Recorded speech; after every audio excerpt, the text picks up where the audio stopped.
Salamsыздар, men sizlarga hozir Mi telefonlarında жаңы panel управления qanday jandırат jana o'chiradi o'shani ko'rsatib berem. Настройки, экран, центр управления шторки. Bu жерден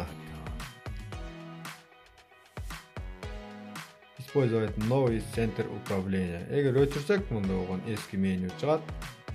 Жандырсақ, мұнда оған сонун жаңыча чыккан panel управления. Егер видео жақса, қолдап қойыңыздар. Саламат болыңыздар. Уюлдук телефонуңуз блоктонуп калдыбы? Эмне кылууну билбей турасызбы?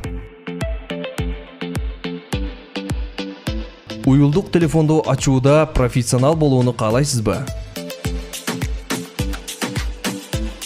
Анда биздин YouTube каналга катталыңыз.